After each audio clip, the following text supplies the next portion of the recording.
Film dimulai dengan menampilkan sebuah upacara pemakaman di mana seorang gadis muda bernama Maria Merriweather sangat berduka karena yang meninggal dunia adalah ayahnya. Di kejauhan dia sempat melihat seorang laki-laki misterius berpenampilan serba hitam tapi tidak berhubungan dengan pemakaman. Namun setelah dilihat kembali, orang itu tiba-tiba saja menghilang. Setelah pemakaman, bersama pengasuhnya Heliotrope, Maria menemui seorang pengacara untuk mendengar bunyi dari surat wasiat sang ayah. Sangat mengejutkan, ternyata Maria bisa dibilang tak menerima warisan apapun kecuali sebuah buku dengan judul The Ancient Chronicles of Moonaker Valley.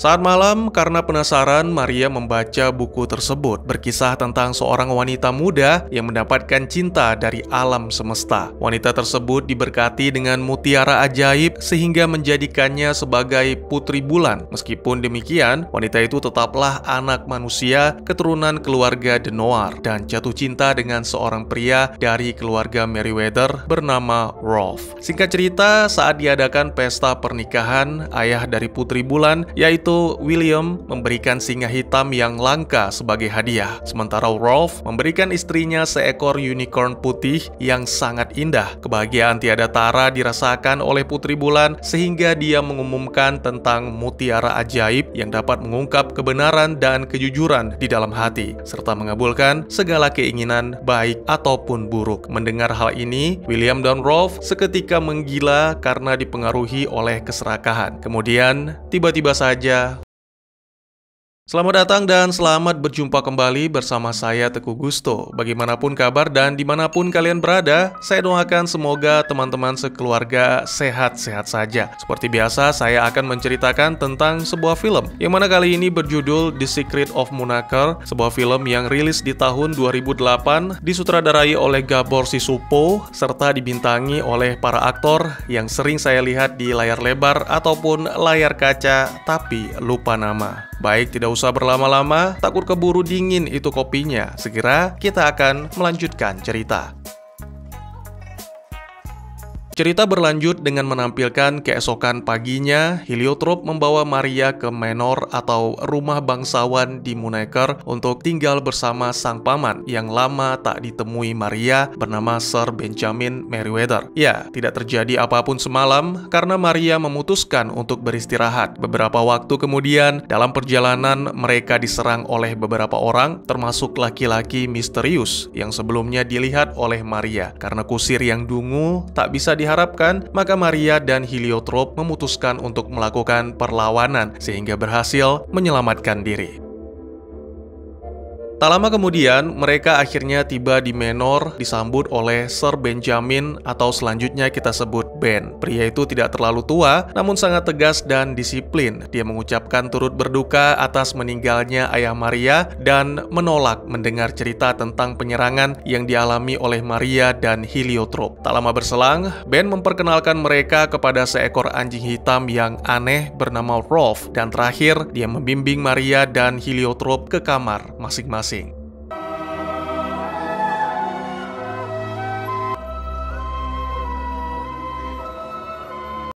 Keesokannya, Ben memperhatikan buku yang dibawa Maria dan segera merampasnya karena seharusnya buku tersebut tidak berada dimanapun selain di perpustakaan di rumah itu. Tentu saja Maria memprotes, bahkan saat di meja makan, Maria terus mengoceh sampai akhirnya Ben jengkel mengatakan bahwa ayah Maria adalah seorang pengecut yang tidak bertanggung jawab. Tentunya bukan tanpa alasan terungkap bahwa ayah Maria kehilangan seluruh harta benda, bahkan mungkin termasuk nyawa akibat main slot.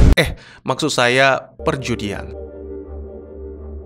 Selanjutnya, Ben mengajak Maria dan Heliotrope berkeliling untuk memperkenalkan seluruh ruangan di manor. Maria menyinggung tentang penyerangan yang mereka alami kemarin sehingga membuat Ben terpaksa harus membicarakan tentang De Noir yang sangat ia benci. Ya, Maria diminta untuk menjauhi hutan karena para penjahat dari keluarga De Noir sering berkeliaran di sana. Setelah itu, Maria pun menjelajah di sekitar rumah sampai menemukan sebuah piano tua. Meski sempat terkejut melihat Tuts yang bergerak sendiri, namun alunan melodi indah membuat gadis itu memainkan mengiringi melodi tersebut. Sayangnya Ben sama sekali tidak terkesan, tapi malah merasa kesal dan mengajak Maria untuk berkuda. Setelah mengajari beberapa teknik dasar, Maria menaiki kuda putih yang diberi nama Pericle. Keduanya pun pergi berkeliling desa. Maria terlihat sangat menikmati, sampai ketika senja, dia masih ingin berjalan-jalan sedikit lebih lama. Ketika ditinggal oleh Ben, Maria sempat mendengar suara yang membuatnya masuk ke dalam hutan, mengabaikan larangan sang paman. Di sana dia menemukan seekor kelinci yang terperangkap dan berusaha untuk membebaskannya. Tetapi di saat yang sama, sekelompok lelaki datang menyerbu. Salah satunya adalah lelaki misterius yang sama, yang mana kali ini diketahui bernama Robin the Noir. Mereka berniat untuk menculik Maria. Beruntung kedatangan Rolf yang dianggap sebagai anjing iblis membuat para penjahat takut, sehingga Maria pun selamat sampai di rumah. Bahkan dia juga membawa pulang kelinci malang yang diberi nama Serena. Malam itu Maria mendapatkan suatu penglihatan yang aneh, yaitu seekor kuda atau unicorn putih yang melintas di halaman rumah. Tentu saja hal tersebut membuat Maria sangat terkejut, sehingga keesokan harinya dia melancarkan serangkaian pertanyaan mulai dari unicorn putih, piano, dan makanan yang datang entah dari mana, padahal di rumah itu tidak ada dapur. Bukannya menjawab, tapi Ben lagi-lagi malah merasa kesal. Namun kali ini sekilas tampak pria itu seperti akan meneteskan air mata, yang mana membuat Maria terdiam. Tak lama kemudian, Rolf membawa gadis itu ke hadapan sebuah pintu rahasia yang ternyata menuju ke dapur. Di sana dia bertemu dengan seorang koki bertubuh kecil bernama Marmaduke. Pria itu memiliki kemampuan berpindah dari satu tempat ke tempat yang lain. Selain itu, dia juga mampu bergerak sangat cepat sehingga dapat menyelesaikan beberapa masakan sekaligus. Marmaduke mengetahui apa yang mengganggu pikiran Maria dan menyarankan agar menyelesaikan buku yang sebelumnya ia baca. Selain itu, sang koki juga memberikan petunjuk kepada Maria tentang di mana buku itu disembunyikan. Setelah membaca kelanjutan kisah di dalam buku, Maria mengetahui bahwa kedua keluarga telah bertengkar karena memperebutkan mutiara-mutiara ajaib. Keserakahan mereka membuat Putri Bulan bersedih sehingga mengutuk lembah Munakar. Jika saat bulan ke-5000 muncul, kedua keluarga tersebut masih berselisih, maka kegelapan akan menyelimuti Munakar selamanya. Menyadari bahwa itu adalah kisah nyata di masa lalu, Maria pun segera berlari untuk kembali menemui Marmaduke. Sang koki pun mengakui sekaligus membuktikan dengan memperlihatkan sisi rumah yang secara perlahan mulai hancur. Menurutnya, hanya kekuatan Putri Bulan yang sebenarnya lah yang bisa menghapus kutukan tersebut. Ya, meskipun sang putri sendiri telah meninggal dunia ratusan tahun yang lalu, tapi kekuatannya tetap hidup dalam diri orang-orang dengan hati yang murni, dan biasanya orang tersebut mendapatkan penglihatan unik. Kemungkinan orang yang dimaksud adalah Maria. Meski dirinya belum siap untuk percaya, Maria memutuskan untuk pergi dari mansion. Dalam perjalanan, gadis itu secara tidak sengaja masuk ke dalam sebuah gua dan bertemu dengan seorang wanita bernama Loveday yang wajahnya sangat mirip dengan Putri Bulan di dalam buku. Loveday mengundang Maria masuk ke rumahnya dan mengungkapkan bahwa dirinya sendiri pernah menjadi seorang Putri Bulan. Loveday mengajak Maria untuk tetap kuat karena tidak mungkin melarikan diri dari tanggung jawab. Selain itu, Loveday juga memberikan petunjuk akan apa yang pertama-tama harus dilakukan, yaitu menemukan mutiara bulan. Sejauh yang dia ketahui, mutiara-mutiara tersebut berada di dalam sebuah kotak yang dipegang oleh keluarga The Noir. Diketahui pula bahwa dulunya kotak itu dicuri dari keluarga Merryweather. Seketika Maria mengingat tentang pembatas halaman buku yang selama ini dia gunakan memiliki bentuk seperti kunci, yang kemungkinan adalah kunci untuk membuka kotak mutiara. Dengan kunci tersebut, Maria meminta Loveday membawanya ke wilayah The Noir sehingga bisa mencuri mutiara bulan dari kotak. Loveday segera mengabulkan permintaan tersebut, menunjukkan lokasi benteng The Noir, tapi menolak untuk mendekat karena telah bertekad tidak akan pernah kembali ke sana. Memahami hal tersebut, Maria pun memutuskan untuk beraksi sendiri. Awalnya dia berhasil menyelinap dengan sangat mulus, namun tak lama kemudian segera tertangkap oleh ayah Robin, Coeur the Noir.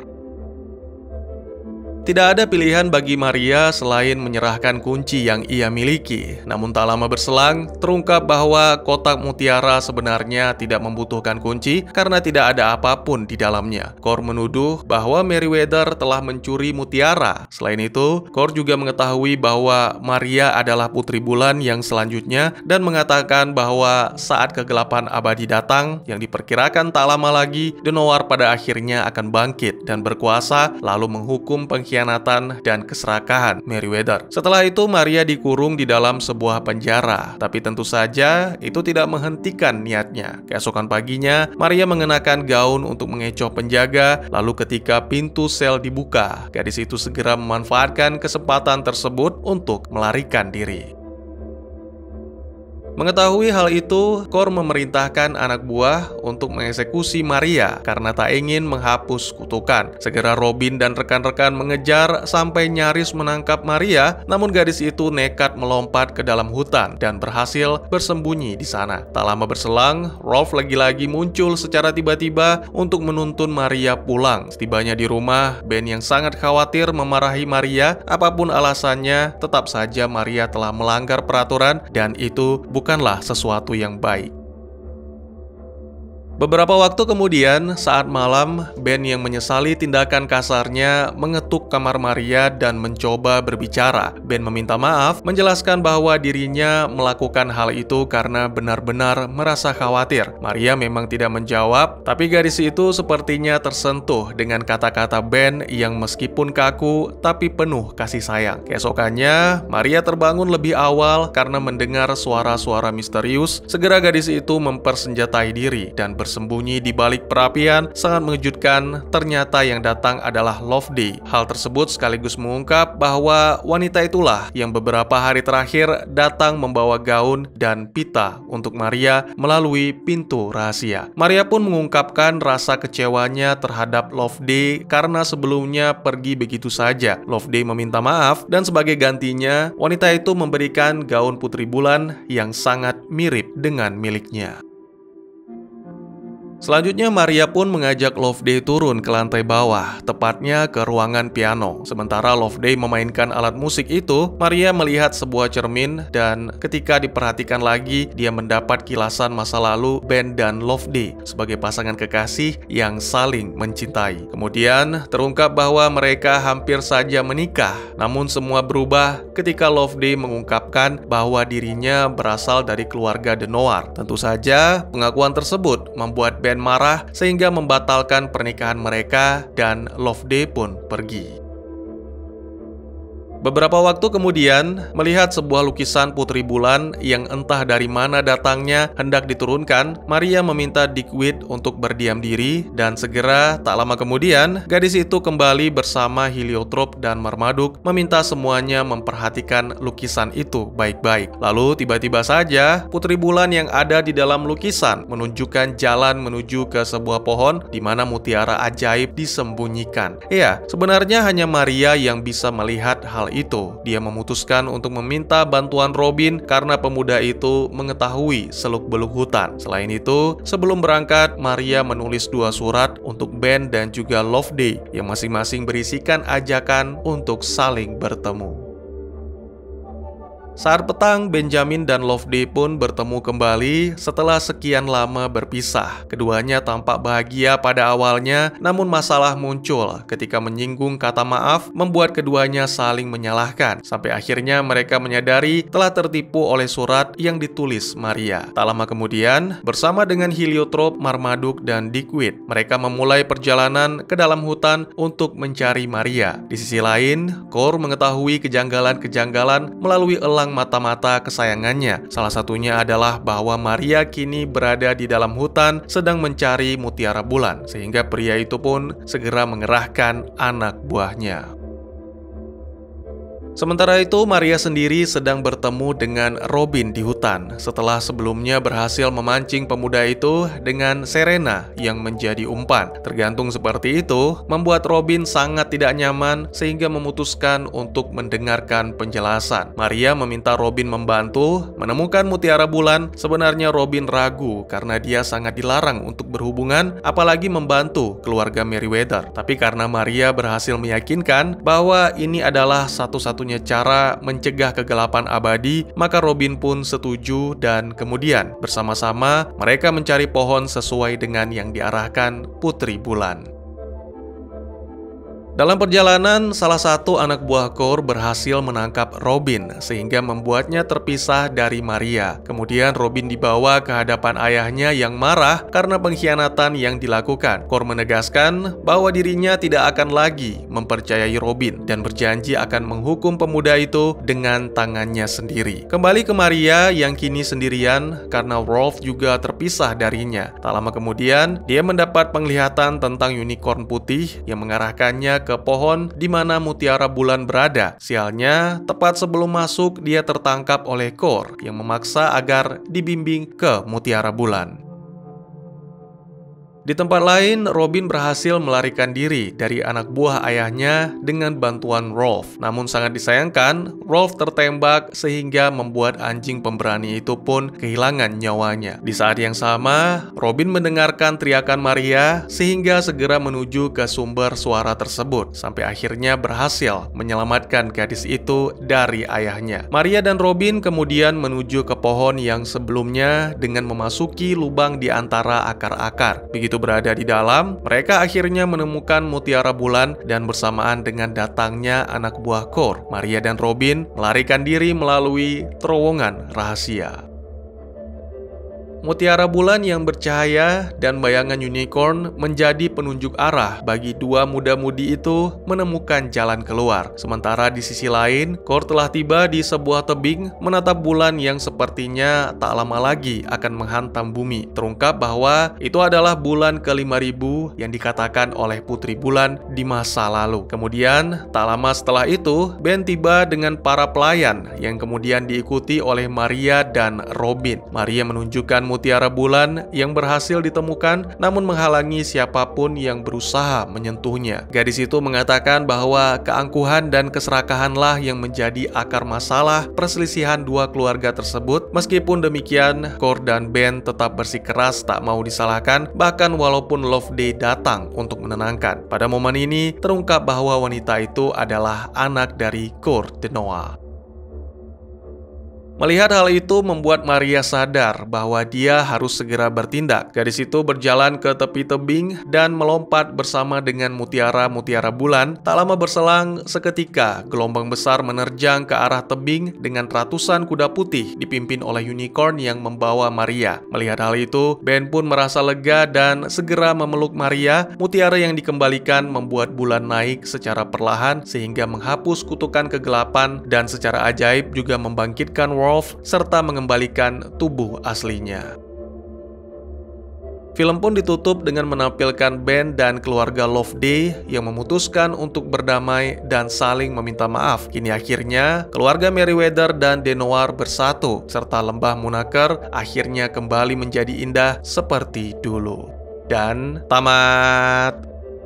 Dengan kepopuleran seri Harry Potter dan Narnia, produser film telah mencari cerita-cerita fantasi anak dari berbagai novel untuk diadaptasi menjadi film. The Spiderwick dan Bridge to Terabithia adalah yang berhasil dengan baik menciptakan dunia ajaib yang memikat imajinasi anak sehingga memberikan pengalaman menyenangkan ke seluruh keluarga. The Secret of Munaker juga mencoba hal yang sama. Film ini diadaptasi dari buku berjudul The Little White Horse yang ditulis tahun 1946 oleh Elizabeth Gouge. Sayangnya sang sutradara tidak mengadaptasi cerita ini dengan lebih unik untuk membedakan dari yang lain sehingga memberikannya kesempatan membuktikan bahwa ini bukan hanya cerita fantasi biasa dan mampu bersaing dengan cerita-cerita fantasi lain seperti Inkheart dan The Golden Compass. Setiap elemen terasa sudah sangat kita kenal sebelumnya, mulai dari seorang anak yatim piatu yang menemukan dunia ajaib, rasa penasaran yang mendorong Maria untuk mencari tahu tentang legenda Putri Bulan, kemampuan mutiara ajaib, serta perselisihan antara dua keluarga yang berakhir dengan sangat umum untuk menyelamatkan Munakar. Meskipun menjelang akhir cerita menjadi lebih serius dan menegangkan, yang mana ternyata tidak hanya lembah Munakar yang diselimuti kegelapan, melainkan bulan akan menghantam bumi. Tapi endingnya membuat kita sadar bahwa ini hanya sebuah film yang ditujukan untuk anak-anak yang berpesan agar tidak boleh angkuh dan serakah, serta mengajak kita semua untuk berdamai karena damai itu indah. Saya agak menyayangkan karena mungkin alangkah lebih baik jika alurnya dibuat sedikit lebih berat. Bagaimana menurut kalian? Mungkin segitu dulu teman-teman, tak banyak yang bisa saya jelaskan karena tidak ada misteri ataupun rahasia dalam film ini. Tapi jika kalian mau bertanya, berkomentar, ataupun merequest film-film terfavorit, itu sangat dipersilahkan. Bisa lewat kolom komentar, atau buat yang malu-malu bisa via DM ke Instagram saya di @teguhgusto. Insya Allah pasti akan dibaca. Mari kita jadikan kolom komentar sebagai sarana penambah wawasan dan menciptakan jalinan persaudaraan, bukan malah menjadikannya sebagai tempat pembulian sehingga menciptakan permusuhan. Jangan lupa untuk dukung terus channel ini dengan cara share, like, dan subscribe karena dukungan dari kalian sangat berharga bagi saya demi perkembangan channel ini. Saya Gusto, sampai jumpa di video selanjutnya. Tetap semangat, tetap bersyukur setiap hari. Dadah!